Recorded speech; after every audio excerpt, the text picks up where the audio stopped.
Okay. இந்த பாடத்துல வந்துட்டு நாம சதவீதம் பாடத்தை பத்தி பார்க்க போறோம். நம்மளுடைய இந்த டியூட்டோரியல் சீரீஸ்ல சதவீதம்ங்கிறது 4வது அலகு. Okay. சதவீதம் அப்படின்னு சொன்னால் எப்பவுமே நாம 100 வீதத்தை தான் சதவீதம் அப்படின்னு சொல்லுவோம். 100 வீதத்துக்கு வந்து கணிக்கிறத வந்து நீங்க சொல்லுவோம் சதவீதம் அப்படின்னு சொல்லுவோம். உதாரணமாக உங்களுக்கு நீங்க நல்ல ஒரு எக்ஸாம் அப்படின்னு சொன்னால் நீங்க ஸ்கூல்ல எக்ஸாம் நீங்க மார்க்ஸ் எடுக்கும்போது உதாரணமாக உங்களுக்கு 70 வீதம் அப்படின்னு சொல்லி போட்டு தராங்கன்னால் இதனுடைய அர்த்தம் என்ன? நீங்கள் 100க்கு 70 புள்ளிகள் எடுத்திருக்கீங்கன்னு சொல்லி அர்த்தம். இதைத்தான் நாம் என்ன செய்வோம்? 70% சொல்லுவோம். சதவீதம் என்பதனுடைய அர்த்தம் என்ன? 100க்கு இவ்வளவுங்கிறதுதான் இதனுடைய அர்த்தம். ஓகேவா? ரைட். உதாரணமாக 75 வீதம் சொன்னால் என்னுடைய அர்த்தம் என்ன? 100க்கு 75 அப்படின்னு சொல்லி சொல்லும். ரைட். இது ஒரு பேசிக் இன்ட்ரடக்ஷன். சதவீதம் சொன்னா நிமிஷம். இப்ப இந்த சதவீதம் பாடத்துல நம்ம முதலாவது விஷயம் பார்க்க போறோம், லாபமும் நட்டம். ரைட். ஒரு வியாபாரத்தை எடுத்துட்டோம்னு சொன்னால், ஏதாவது ஒரு கொடுக்கல் வாங்கல் எடுத்துட்டோம்னு சொன்னால், அதுல கண்டிப்பாக 2 விதமான சம்பவங்கள் நடக்கலாம். ஒன்று, அந்த வியாபாரத்துல லாபம் வரலாம் அல்லது நட்டம் வரலாம். ஓகே. லாபம் அப்படின்னு சொன்னால் என்ன? லாபம்னு சொன்னால் நாம ஒரு பொருளை விற்பனை செய்கிறோம். அந்த விற்பனை செய்யும் போது அந்த பொருளுக்கு ஏற்பட்ட செலவை விட நமக்கு அதிகமான விலையில நாம் அதை விற்பனை செய்தோம்னு சொன்னால் அதை வந்து நாம என்ன சொல்லுவோம்? லாபம் அப்படின்னு சொல்லி சொல்லுவோம். உதாரணமாக நாம ஒரு பொருளை உற்பத்தி செய்கிறோம். அந்த பொருளை உற்பத்தி செய்யறதுக்கு நமக்கு 100 ரூபாய் பிடிக்குதுன்னு வைங்க. உதாரணமாக 100 ரூபாய் எடுக்குது. ஆனா அந்த பொருளை வந்துட்டு நாம விற்பனை செய்யறோம் எவ்வளவு சொன்னா 180 ரூபாய்க்கு. விற்பனை விலையை விட, அதாவது இந்த செலவினம்ங்கிறதுடைய அர்த்தம் என்று சொன்னால் அந்த பொருளை நமக்கு உற்பத்தி செய்யறதுக்கு அல்லது அந்த பொருளை நமக்கு வாங்குறதுக்கு எடுத்த செலவைத்தான் நாம் என்ன சொல்லுவோம்? செலவினம் சொல்லுவோம். இந்த செலவினத்தை விட நாம் அதிகமான விலையில நாம் அந்த பொருளை விற்பனை செய்தோம்னு சொன்னால் அங்க வந்துட்டு நமக்கு லாபம் கிடைக்கும் அப்படின்னு சொல்லி சொல்லணும். ரைட். உதாரணமாக நாம பார்ப்போம். ஒருத்தர் வந்துட்டு 100 ரூபாய்க்கு வாங்கின ஒரு பொருளை 150 ரூபாய்க்கு வித்தாருன்னு சொன்னால் லாபத்தை நம்ம எப்படி கணிப்போம்? விற்பனை விலையிலிருந்து செலவினத்தை கழிப்போம். விற்பனை விலை என்ன? 150 ரூபாய் வித்த விலை. நமக்கு போன செலவு என்ன? அந்த பொருளுக்கு 100 ரூபாய். 100 ரூபாயை கொடுத்து நாம செய்திருப்போம் அல்லது ஒரு ஆள்கிட்ட இன்னொரு ஆள்கிட்ட வாங்கியிருப்போம். அப்ப நமக்கு இதுல இருந்து இதை கழிக்கும் போது 50 ரூபாய் கிடைக்கும். இதை நாம என்ன சொல்லுவோம்? லாபம் அப்படின்னு சொல்லி சொல்லுவோம். ரைட். உதாரணமாக இந்த உதாரணத்தை பாருங்க. ஒரு வியாபாரி ரூபாய் 45 வீதம் 50 தேங்காய்களை வாங்குறாரு. Right. ஒருத்தர் வந்துட்டு 50 தேங்காய்களை வாங்குறாரு. அந்த 50 தேங்காய்களையும் 60 ரூபாய் வீதம் என்ன செய்யறாரு? விற்பனை செய்யறாரு. இப்ப அவருக்கு கிடைச்ச லாபம் எவ்வளவுன்னு கேட்கறாங்க. அப்ப நம்ம லாபத்தை கண்டுபிடிக்கிறதுக்கு 2 விஷயங்கள் நமக்கு தெரிஞ்சிருக்கணும். ஒன்று விற்பனை விலை தெரிஞ்சிருக்கணும், அடுத்து செலவினம் தெரிஞ்சிருக்கணும். Right. விற்பனை விலையை நம்ம கண்டுபிடிக்கிறதுக்கு முதல்ல பார்ப்போம். விற்பனை விலை, அவர் மொத்தமாக விற்பனை செய்த விலை எவ்வளவுன்னு சொல்லி பார்ப்போம். ஒரு தேங்காய் வந்துட்டு 60 ரூபாய் படி வித்திருக்காரு. எத்தனை தேங்காய் வித்திருக்காரு? 50 தேங்காய்கள் வித்திருக்காரு. அப்ப அதனால கிடைக்கக்கூடிய விற்பனை விலை எவ்வளவு இருக்கு? மொத்தம் ரூபாய் 3000. அவருக்கு போன செலவினத்தை பார்ப்போம். அவருக்கு ஏற்பட்ட செலவினம் எவ்வளவு? செலவினம் என்ன ஏற்பட்டிருக்கு? அவர் வந்துட்டு இந்த தேங்காய்களை 45 ரூபாய் வீதம் 50 தேங்காய்களை வாங்கியிருக்காரு. இது அவருக்கு போன செலவு. அப்ப இதுல எவ்வளவு வரப்போகுது? ரூபாய் 2250. ரைட். லாபத்தை கணிப்பதற்கான வாய்ப்பாடு என்ன? நாம் என்ன மேலளிக்கும்? விற்பனை விலையிலிருந்து செலவினம், நமக்கு போன செலவினத்தை கழிக்கும். அப்ப செலவினத்தை கழிச்சோம் அப்படின்னு சொன்னால் விற்பனை விலை 3000, நமக்கு போன செலவு 2250. ஆகவே ரூபாய் 750 நாம் என்ன சொல்லுவோம்? இந்த வியாபாரத்தில் கிடைத்த லாபம் அப்படின்னு சொல்லி சொல்லுவோம். அல்லது நீங்க இது இன்னொரு முறையில செய்யணும் அப்படின்னு சொன்னாலும், ஒரு தேங்காயில கிடைச்ச லாபம் எவ்வளவு அப்படின்னு கண்டுட்டு அதை நீங்க வந்துட்டு 50 தேங்காய்களால பெருக்கி விட்டாலும் உங்களுக்கு வரப்போகுது. ஒரு தேங்காயில கிடைச்ச லாபம் எவ்வளவுன்னு பாருங்க. ஒரு தேங்காயை வந்துட்டு அவர் 60 ரூபாய்க்கு வித்திருக்காரு, 45 ரூபாய்க்கு வாங்கியிருக்காரு. இப்ப விற்பனை விலை 60, ஒரு தேங்காய்க்குரிய செலவு 45, ரூபாய் 15 ஒரு தேங்காயினுடைய லாபம். ஆகவே 50 தேங்காய்களுடைய லாபத்தை நாம் எப்படி காண முடியும்? ஒரு தேங்காய்க்கு ரூபாய் 15 லாபம், 50 தேங்காய்கள் வித்திருக்கார் அப்படின்னு சொன்னால் ரூபாய் 750 லாபமாக இருக்கு. இதே மாதிரி நட்டம். நட்டம் என்னும் போது நமக்கு ஏற்பட்ட செலவு வந்துட்டு செலவை விட நாம விற்பனை விலையை குறைத்து வச்சோம்னு சொன்னால் அங்க நமக்கு நட்டம் ஏற்படும். நாம உதாரணமாக ஒரு பொருளை 100 ரூபாய் கொடுத்து வாங்கியிருக்கோம். ஆனா அதை வந்துட்டு அதுல உள்ள ஏதோ ஒரு பிரச்சனையால 80 ரூபாய்க்கு வித்திருக்கோம். இங்க என்னன்னு சொல்லுவோம்? 20 ரூபாய் நட்டம்னு சொல்லி சொல்லுவோம். இப்ப நட்டம் எப்படி இருக்குன்னு சொன்னால் எப்பவுமே நம்ம வித்து விலையை விட நமக்கு ஏற்பட்ட செலவு அதிகமாக இருக்கும். அப்பதான் நாங்க என்ன ஏற்படும்? நட்டம் ஏற்படும். ரைட். இப்ப இந்த கேள்வியை பாருங்க. ஒரு வியாபாரி, இங்கேயும் வந்துட்டு நம்ம செலவினத்தையும் விற்பனை விலையும் முதல்ல கண்டுபிடிக்கணும். அங்க லாபத்தின் போது விற்பனை விலை செலவினத்தை கழிப்போம். ஏன்னு சொன்னால் விற்பனை விலை நமக்கு அதிகமாக இருக்கும். இங்க வந்துட்டு செலவினத்திலிருந்து விற்பனையை கழிப்போம். இங்க வந்துட்டு நமக்கு விற்பனை விலையோட செலவு அதிகமாக இருக்கும். வியாபாரி ஒருவர் 20 ரூபாய் வீதம் வாங்கிய 100 மாம்பழங்களை போக்குவரத்தின் போது ஏற்பட்ட சேதத்தின் காரணமாக ரூபாய் 18 வீதம் விற்பதற்கு தீர்மானித்தார். வியாபாரி அடைந்த நட்டத்தை காண்போம். லாபமோ நட்டமோ காண்றதுக்கு முதல் செலவினத்தை முதல்ல நாம கண்டுபிடிக்கணும். செலவினம் அவருக்கு எவ்வளவு போயிருக்கு? 20 ரூபாய் படி 100 பழங்கள் வாங்கியிருக்காரு. ரூபாய் 20 படி 100 பழங்களை வாங்கியிருக்காரு. அப்போ அவருக்கு போன செலவு ரூபாய் 2000 இருக்கு. அவர் அந்த வியாபாரத்தை என்ன செய்யறாரு? அந்த பழங்கள் சிலது சேதமடைஞ்சதுனால ஒரு பழத்தை 20 ரூபாய்க்கு வாங்கினவரே விற்பனை செய்யறாரு. எவ்வளவுக்குன்னு சொன்னால் 18 ரூபாய் படி விற்பனை செய்யறாரு. பழத்தை என்ன செய்யறாரு? 20 ரூபாய்க்கு வாங்கின பழத்தை 18 ரூபாய்க்கு விற்கிறார். ஆகவே 100 பழத்தை விற்கும் போது அவருக்கு கிடைக்கக்கூடிய பணம் எவ்வளவு? ரூபாய் 1800. 2000 ரூபாய் செலவழிச்சு பணத்தை வாங்கியிருக்காரு. ஆனா 1700 ரூபாய்க்கு தான் வித்திருக்காரு. ஆகவே அங்க நட்டம் ஏற்பட்டிருக்குன்னு சொல்லலாம். அப்ப நட்டத்துக்குரிய வாய்ப்பாடு என்ன? செலவினத்திலிருந்து விற்பனை விலையை கழிப்போம். நாம் விற்பனை விலையை கழிப்போம். செலவினம் அவருக்கு போனது 2000, ஆனால் அவர் விற்பனை செய்தது 1700 தான். ஆகவே ரூபாய் 200 நட்டம்னு சொல்லுவோம். அல்லது இதையும் நாம அதே மாதிரி இன்னொரு முறையில் காணலாம். ஒரு மாம்பழத்தில் ஏற்பட்ட நட்டம் எவ்வளவு சொல்லி பார்க்கலாம். ஒரு மாம்பழத்தில் ஏற்பட்ட நட்டம் எவ்வளவுன்னு சொன்னால், ஒரு மாம்பழம் 20 ரூபாய்க்கு வாங்கி ஒரு மாம்பழத்தை 18 ரூபாய்க்கு வித்திருக்கும். ஆகவே 2 ரூபாய் நட்டம் ஏற்பட்டிருக்கும். ஆகவே 100 பழங்கள்ல ஏற்பட்ட நட்டம் 100 2ஆல் பிரிக்கிறீங்கன்னு சொன்னால் ரூபாய் 200 இருக்கும். இதையும் காணுங்க. சரி, இந்த கேள்வியை பாருங்க. ஒரு வியாபாரி ரூபாய் 3 வீதம் 100 ரம்புட்டான் பழங்களை வாங்கி அவற்றில் 10 பழங்கள் சேதமானதால் வைத்துக்கொண்டு எஞ்சியவற்றை ரூபாய் 5 வீதம் விற்றான். இவ்வியாபாரத்தின் மூலம் அவன் அடைவது லாபமா நட்டமா என்பதை நாம தீர்மானிக்கணும். ரைட், லாபமா நட்டமான தீர்மானிக்கிறதை வச்சுன்னு சொன்னால் நம்முடைய செலவையும் நம்முடைய விற்பனை விலையையும் பார்க்கணும். செலவு அதிகமாக இருந்தால் நட்டம், விற்பனை விலை அதிகமாக இருந்தால் லாபமாக இருக்கும். முதல்ல வந்துட்டு நாம இதனுடைய செலவினத்தை கண்டுபிடிப்போம். இதற்கு எவ்வளவு செலவு போயிருக்குன்னு சொல்லி 3 ரூபாய் 3 படி 100 ரம்புட்டான் பழங்கள் வாங்கியிருக்காரு. ஆகவே 3 படி 100 ரம்புட்டான் பழம் வாங்கியிருக்காரு. மொத்தம் 300 ரூபாய் செலவழிச்சு என்ன செஞ்சிருக்காரு? வாங்கியிருக்காரு.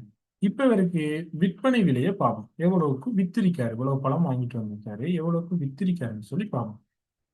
வாங்கினவரு அதுல 10 பழம் சேதமானதால் அதையெல்லாம் எடுத்துட்டு மத்த பழத்தை எல்லாம் 5 ரூபாய் படி வித்திருக்காரு. அப்போ ஒரு மொத்தம் எத்தனை பழம் வித்திருக்காரு? 90 பழங்கள் தான் வித்திருக்காரு. 10 பழம் பழுதா போயிட்டு. ஆனா அந்த 90 பழத்தை எவ்வளவு படி வித்திருக்காரு?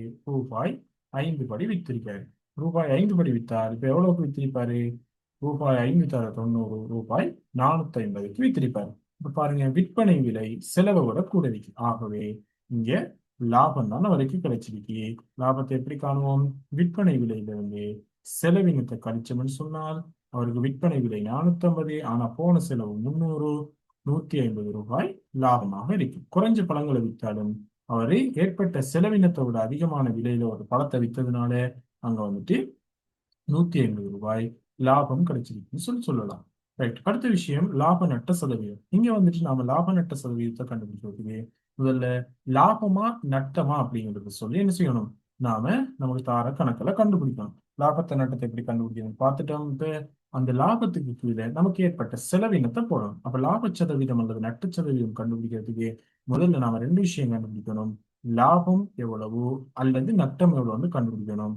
அதே மாதிரி செலவினம் எவ்வளவுன்னு சொல்லி கண்டுபிடிக்கணும். அதுக்கு பின்னால இந்த வாய்ப்பாடை போட்டோம்னு சொன்னால் அதை வந்துட்டு லாப நட்ட சதவீதத்தை கண்டுபிடிக்கலாம். லாபம் என்றால் லாபத்தின் கீழ் செலவினம் தர 100, நட்டம் என்று சொன்னால் நட்டத்தின் கீழ் செலவினம் தர 100ஆக இருக்கு. Right.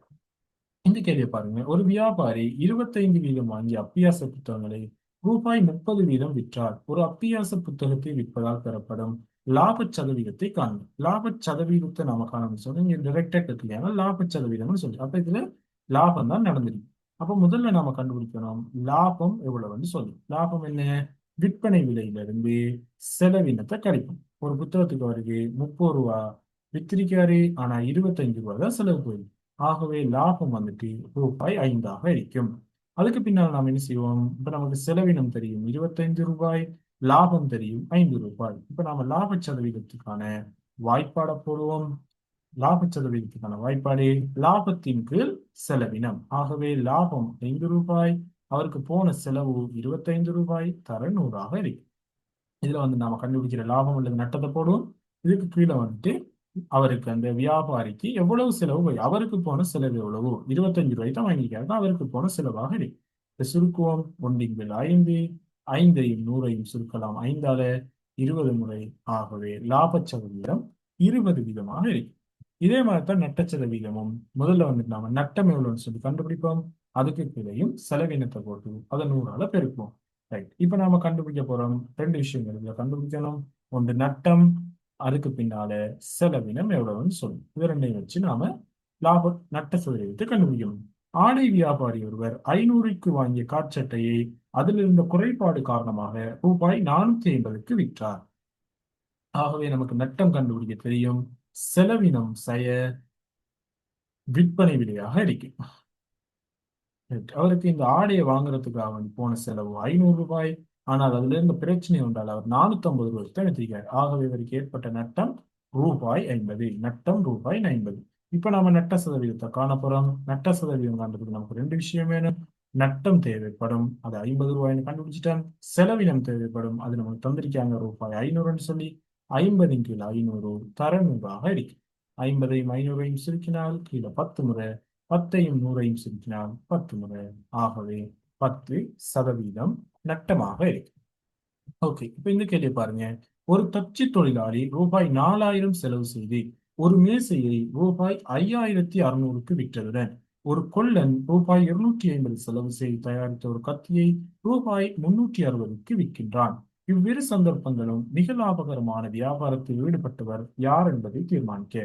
இப்போ ஒருத்தர் 4000 ரூபாய் பொருளை 5600 ரூபாய்க்கு வித்திருக்காரு, அங்கேயும் லாபமான வியாபாரம் தான் நடந்திருக்கு. இன்னொருவர் 250 ரூபாய் பொருளை 360 ரூபாய்க்கு வித்திருக்காரு, அங்கேயும் லாபமான வியாபாரம் தான் நடந்தது. ஆனால் யாருடைய வியாபாரம் லாபம் கூடினதுங்கிறது நாம் என்ன செய்ய போறோம்? லாப சதவீதத்தை வச்சு காண போறோம். லாப சதவீதம் யாருக்கு கூடைக்கோ அவருடைய வியாபாரம் தான் லாபம் கூடினதாக இருக்கும். முதலாவது தச்சு தொழிலாளியை நாம பார்ப்போம். தச்சு தொழிலாளியை பார்ப்போம். அப்ப தச்சு தொழிலாளியுடைய லாப சதவீதத்தை கண்டுபிடிக்கிறதுக்கு முதல்ல லாபம் எவ்வளவு கண்டுபிடிக்கணும். லாபத்தை கண்டுபிடிக்கிறதுக்கான வாய்ப்பாடு விற்பனை விலை செலவினம். அவர் அந்த மேசையை 5600 ரூபாய்க்கு வித்திருக்காரு, ஆனா அவருக்கு போன செலவு 4000. ஆகவே அவருடைய லாபம் ரூபாய் 1600. இப்ப நம்ம லாப சதவீதத்தை காண போறோம். லாப சதவீதத்தை கண்டோம்னு சொன்னால் லாப சதவீதத்துக்கான வாய்ப்பாடு லாபத்தின் கீழ் லாபம் நாம கண்டுபிடிச்சிட்டோம் 1600. செலவின கீழே செலவினம். செலவினம் நமக்கு தெரியும் 4000 தர 100ஆக இருக்கு. இப்ப நாம சுருக்கலாம். 0 0 0 0. இந்த பூஜ்ஜியத்தையும் இந்த பூஜ்ஜியத்தையும் சுருக்கலாம். 4ஐயும் 16ஐயும் சுருக்கினால் 4 முறை, 4 தர 10, 40% இவருக்கு லாபம் கிடைச்சிருக்கு. இப்போ நாம என்ன செய்ய போறோம்? கொள்ளனை பத்தி பார்க்க போறோம். அவரினுடைய லாப சதவீதம் என்னன்னு சொல்லணும். அவரினுடைய லாப சதவீதத்தை பார்க்கறதுக்கு அவருடைய லாபத்தை முதல்ல கண்டுபிடிப்பான். லாபம் அவரினுடையது 360 ரூபாய் பொருளை 360 ரூபாய்க்கு வித்திருக்காரு, 250 ரூபாய் செலவு போய், ஆகவே 110 ரூபாய் அவருக்கு ஒரு பொருள்ல லாபம் கிடைச்சிருக்கு. அப்ப லாப சதவீதத்தை காண்றதுக்கு திரும்பவும் நாம அதே வாய்ப்பாடை போடுவோம். லாபத்தின் கீழ் செலவினம். லாபம் 110, செலவினம் 250 தர 100ஆக இருக்கு. பூஜ்ஜியத்தையும் பூஜ்ஜியத்தையும் வெட்ட முடியும். 25ஐயும் 10ஐயும் வெட்டணும்னு சொன்னால் 2 முறை, கீழே 5 முறை.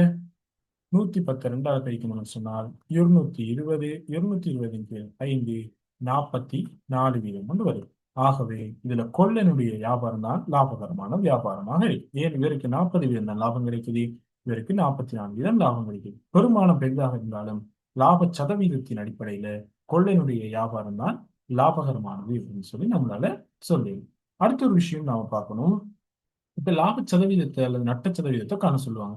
அப்படி இல்லாத பட்சத்துல லாப சதவீதத்தை தந்துட்டு அதனுடைய விற்பனை விலை என்னன்னு சொல்லி கேட்பாங்க. இதுல நீங்க விளங்கிக் கொள்ளணும், லாப சதவீதம் என்று சொன்னா என்ன, லாப சதவீதம் சொன்னா என்ன, விற்பனை விலை என்று சொன்னா என்னன்னு சொல்லி நீங்க கண்டுபிடிப்பாங்க. லாப சதவீதம் என்பது உண்மை விலை, ஒரு பொருளினுடைய உண்மையான விலை என்பது 100%.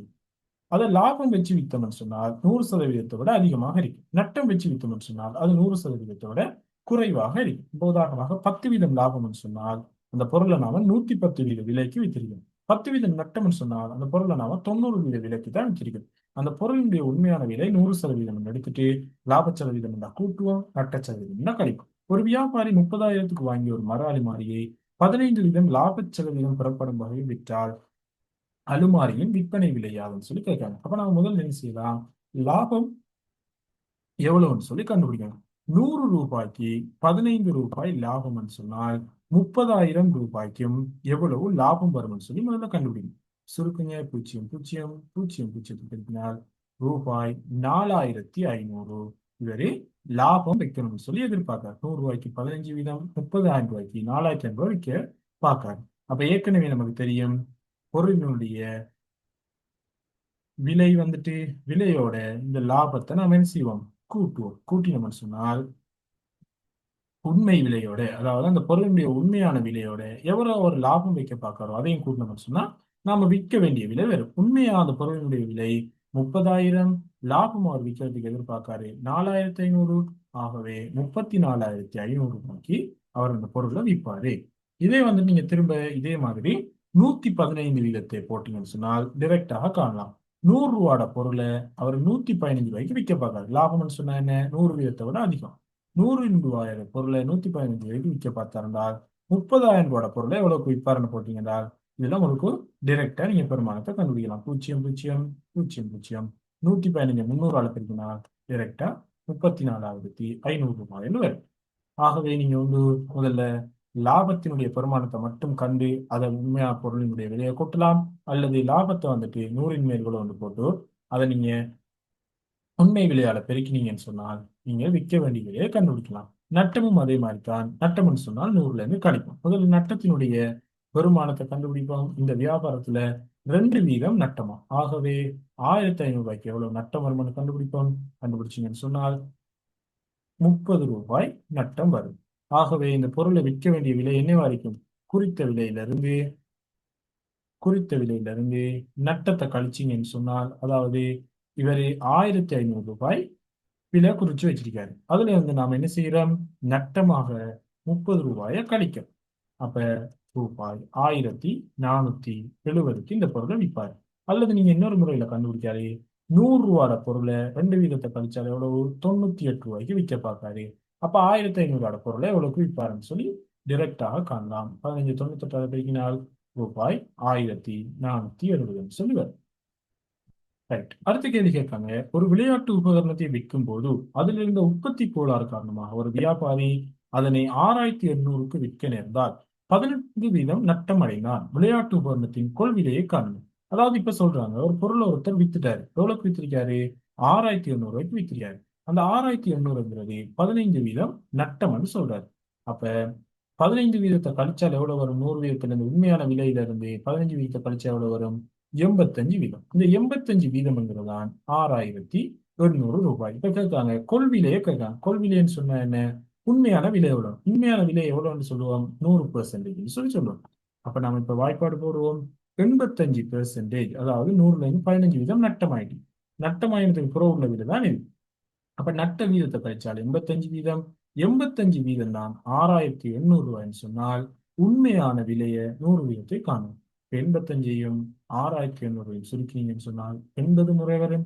80 100ஆல பெருக்கினால் ரூபாய் 8,000.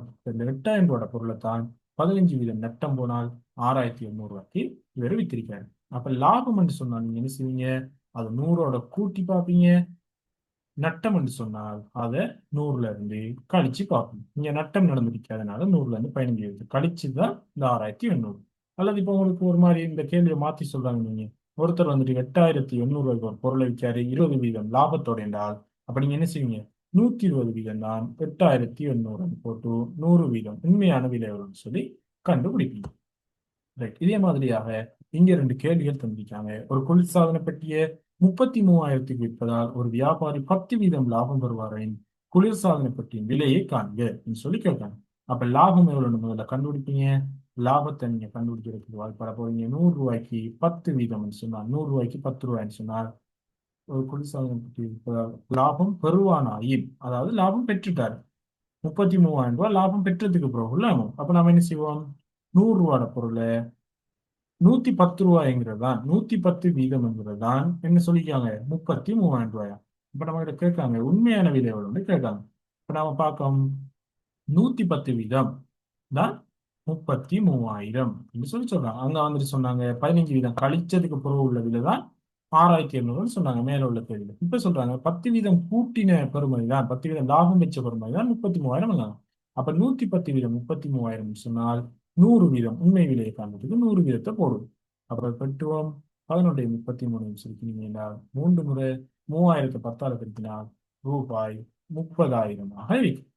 இதுதான் இந்த குளிர்சாதன பெட்டியினுடைய கொள்விலையாக இருக்கு. இங்க சொல்றாங்க 5 வீதம் நட்டம் ஏற்பட்டதுக்கு பின்னால விற்கப்பட்ட விலை 28,500. அப்ப உண்மையான விலையை கேட்காங்க. 5 வீதம் நட்டம் போனா எவ்வளவு? 95 வீதம். 95 வீதம் தான் 28,500 என்றால் 100 வீதம் எவ்வளவு? 95ஐயும் 285ஐயும் சுருக்கி பாருங்க. 3 முறை வரும். 300 100ஆல பெருக்கினால் அதுக்கும் 30,000 சொல்லித்தான் விட வருது. அப்ப லாபம் அடைஞ்சிட்டாருன்னு சொன்னால் அதை 100 வீதத்தோட கூட்டி அந்த விலையை போடுவீங்க. நட்டம் அடைஞ்சிட்டாருன்னு சொன்னால் அந்த விலையை 100 வீதத்திலிருந்து கழிச்சு போடுவீங்க. இதை நீங்க ஆன்சர் எழுதும்போது தெளிவாக எழுதிக்கொள்ளுங்க. அடைந்த லாபம் எவ்வளவு, இப்ப விற்ற விலை, உண்மை விலைன்னு சொல்லலாம் போட்டுக்கொள்ளுங்க. ரைட். வெரி ஈஸியான விஷயம். கழிவுவான் தரவு. கழிவுன்னு சொன்னால் ஒரு பொருளுக்கு குறிக்கப்பட்டிருக்கிற விலையிலிருந்து அந்த கழிவுக்காக கொடுக்கப்பட்டிருக்கிற அளவு விலையை என்ன செய்வாங்க? கழிச்சு கொடுப்பாங்க. ரைட்.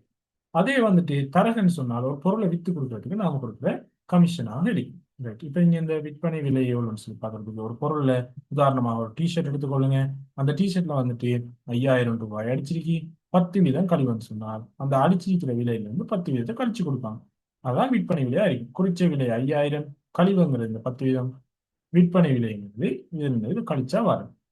ரூபாய் 9,000க்கு உற்பத்தி செய்யப்படும் கையிறக்க தொலைபேசி ஒன்றுக்கு இலாபம் ரூபாய் 3,000 பெறப்படும் வகையில் விலை குறிக்கப்படுகிறது. அப்ப குறித்த விலை எவ்வளவு வரைக்கும்? குறித்த விலை அதாவது எவ்வளவு அந்த கடைக்காரர் விலை குறிச்சிருக்காருன்னு பார்ப்போம். 9,000 ரூபாய் அவருக்கு காஸ்ட் ஆயிருக்கு. அதுல வந்துட்டு அவர் என்ன செஞ்சிருக்காரு? 3,000 ரூபாய் லாபம் வச்சு என்ன செஞ்சிருக்காரு? ஒரு விலை வந்து குறிச்சிருக்காரு. அப்ப அவர் குறிச்ச விலை 12,000 இருக்கு. முதலாவது ஸ்டேட்மெண்ட்டுக்குரிய ஆன்சரை கண்டுபிடிச்சிட்டோம். ரைட். அதுக்கு பின்னால சொல்றாங்க இந்த குறிச்ச விலையில இருந்து அவர் விற்கக்குள்ள 10 வீதம் கழிவு கொடுக்காரு சொல்லி சொல்றாங்க. ரைட். அப்ப அவர் குறிச்ச விலை 12,000. ஆனா எவ்வளவு கழிவு கொடுக்காரு? 10 வீதம் கழிவு கொடுக்காரு. அப்ப நம்ம கழிவு முதல்ல எவ்வளவுன்னு கண்டுபிடிப்போம். 100 ரூபாய்க்கு 10 ரூபாய் என்றால் 12,000 ரூபாய்க்கு எவ்வளவு கழிவு கொடுக்கணும்னு சொல்லி சுருக்குறோம். 120 10ஆல் பெருக்கினால் 1,200 ரூபாய் கழிவு. அப்ப விற்பனை விலை என்னன்னு சொல்லி கேட்காங்க. இப்ப விற்பனை விலை எப்படி காணுவோம்? முதலாளி அதாவது அந்த கடையினுடைய உரிமையாளர் எவ்வளவு விலை குறிச்சு வச்சிருக்காரோ அதை போடுவோம். அதுல இருந்து அவர் எவ்வளவு கழிவு கொடுக்க நினைச்சிருக்காரோ அதை கழிப்போம். கழிச்சோம்னு சொன்னால் வாரதான் இந்த விற்பனை விலையாக இருக்கு. கழிவு சதவீதத்தை காண்றதுக்கு முதல்ல கழிவை கண்டுபிடிப்போம். அதுக்கு பின்னால குறிச்ச விலையை கண்டுபிடிப்போம். அதை நாம 100ஆல பெருப்போம். ரைட். ரூபாய் 2,000 உடைய ஒரு கை கடிகாரத்தை உடன் பணத்திற்கு விற்கும் போது 250 கழிக்கப்பட்டு விற்கப்பட்டதாயின் கழிவு சதவீதத்தை காணும். ரைட். கழிவு சதவீதத்தை காண்றதுக்கு நாம என்னென்ன விஷயங்கள் நமக்கு வேணும்? முதலாவது வந்துட்டு எவ்வளவு கழிவு கொடுத்திருக்காருன்னு வேணும். எவ்வளவு கழிவு கொடுத்திருக்கார்? 250 ரூபாய் கழிவு கொடுத்திருக்கார். ரெண்டாவது குறிச்ச விலை வேணும். அதாவது எவ்வளவு குறிச்சிருக்கார் விலை? 2,000 ரூபாய் குறிச்சிருக்கார். அப்ப 2,000 ரூபாய் குறிச்சிருக்கார். அதை வந்துட்டு 100ஆல பெருக்கும். பெருக்கினால் 0,0,0,0,0 250 20ஆல சுருக்கினீங்கன்னா சரி சதவீதம் 12.5% சொல்லணும். அப்ப கழிவு சதவீதத்தை காண்றதுக்கு கழிவும் குறிச்ச விலையும் நமக்கு தேவைப்படும். நம்ம குறிச்ச விலை எப்படி கண்டுபிடிக்கிறேன்னு சொல்லிட்டேன். அதே மாதிரி கழிவு எப்படின்னு சொல்லிட்டேன். அதே மாதிரி விற்பனை விலை என்னன்னு சொல்லிட்டேன். இதுவும் தரகு அப்படித்தான். ஒரு பொருள் நாம விற்கிறதுக்காக வச்சிருக்கோம்னு வச்சுக்கோங்க. ஒரு 3 லட்சம் ரூபாய் பெறுமதியான பொருளை விற்கிறதுக்கு அந்த பொருளை ஒருத்தர் வித்து தந்தால் அவருக்கு வந்துட்டு நான் 10 வீதம் தாரன் சொல்லுவேன். அப்ப தரக நான் வந்து கமிஷன் சொல்லி சொல்லுவேன். அதைத்தான் வந்துட்டு நாம என்ன சொல்லுவோம்? தரகு கொடுக்குறேன்னு சொல்லுவோம். ஆகவே நம்ம குறிச்ச ஒரு விலையை குறிச்சு வச்சிருப்போம். அதுல கமிஷன் ஒன்று போனால் மிச்ச காசு நம்ம கைக்கு வரும். அப்ப நம்ம குறிச்ச விலை தரகு கழிச்சோம்னு சொன்னால் நமக்குரிய கைக்கு வரக்கூடிய காசை நம்ம கண்டுபிடிக்கலாம். 5% தரகு சதவீதத்தை அறவிடும் ஒரு நிறுவனம் 3 மில்லியனுக்கு ஒரு மோட்டார் வாகனத்தை விற்பனை செய்து கொடுப்பதற்காக அறவிடும் தரகு பணம் யாது? அப்ப தரகு பணத்தை நம்ம கண்டுபிடிக்க என்ன செய்யணும்? முதல்ல அவங்க வந்துட்டு 100 ரூபாய்க்கு 5 ரூபாய் தரகு அறவிடுறாங்க. அப்ப 3 மில்லியன் பெறுமதியான ஒரு மோட்டார் சைக்கிளுக்கு எவ்வளவு தரகு அறவிடுவாங்கன்னு கேட்காங்க. பூஜ்ஜியத்தை பூஜ்ஜியத்தை சுருக்கும். பூஜ்ஜியத்தை பூஜ்ஜியத்தை சுருக்குங்க. மிஞ்சிருக்கிறது 30,000. 30,000த்தை நீங்க 5ஆல பெருக்கினால் ரூபாய் 1,50,000. ஆகவே 3 லட்சம் ரூபாய் பெறுமதியான ஒரு மோட்டார் சைக்கிள் வைத்துக் கொடுக்கறதுக்கு 1,50,000 ரூபாய் தரகு அறவிடுறாங்க. இதுவும் தரகு செலவிதமும் கழிவு செலவிதமாக தான். முதல்ல தரகினுடைய பெறுமதியை கண்டுபிடிப்போம். அதுக்கு பின்னால குறிச்ச விலை எவ்வளவுன்னு சொல்லி கண்டுபிடிப்போம். அதை தரகின் கீழ் குறித்த விலை தர 100 போட்டோம்னு சொன்னால் தரகு செலவிதத்தை கண்டுபிடிக்க முடியும். சொத்துக்களை விற்பனை செய்யும் ஒரு கம்பெனி காணி ஒன்றை ஒரு 1,000,000 12 லட்சம் ரூபாய்க்கு 1,000,000 20 லட்சம் 1,000,000 2 லட்சம் அதாவது 12 லட்சம் ரூபாய்க்கு விற்றுக் கொடுப்பதற்காக ரூபாய் 36,000 அறவிடுகிறது. அறவிடும் தரகு சதவீதம் யாது? அப்ப தரகு எவ்வளவு அறவிடுறாங்க? 36,000. குறித்த விலை எவ்வளவு? 12 லட்சம். ஆகவே இப்ப கேட்காங்க எவ்வளவு தரகு சதவீதம் சொல்லி. தரகு சதவீதத்தினுடைய வாய்ப்பாடு நமக்கு தெரியும். தரகின் கீழ் எவ்வளவு தரகு வாங்கியிருக்காரு? 36,000. குறித்த விலை எவ்வளவு? 12 லட்சம் தர 100ஆக இருக்கு. சுருக்கி நம்ம சொன்னால் 0 0 0 0. அதே மாதிரி இந்த பூஜ்ஜியங்களும் சுருக்கம் 0 0 360 12 பூஜ்ஜியம் சொன்னால் 30 வீதமாக இருக்கு. ஆகவே இதில் வாங்கப்பட்ட தரகு சதவீதம் 30 வீதமாக இருக்கு. ஆகவே தரகு எப்படி கணிக்கிறது? அதே மாதிரி தரகு சதவீதம் எப்படி கணிக்கிறது? கழிவு எப்படி கணிக்கிறது? கழிவு சதவீதத்தை எப்படி கணிக்கிறது சொல்லி நாம இதில் பார்த்திருக்கோம். ஸோ ஓவரால் நல்ல விஷயங்களை பார்த்திருக்கோம். இதுல புக்ல உள்ள கேள்விகளை செய்து பாருங்க. எதுவும் சந்தேகங்கள் இருந்தால் என்னை கண்டெக்ட் பண்ணி கேளுங்க. அடுத்த பாடத்துல அடுத்த வீடியோவில் நான் உங்களை சந்திக்கிறேன். தேங்க்யூ ஃபார் வாட்சிங்.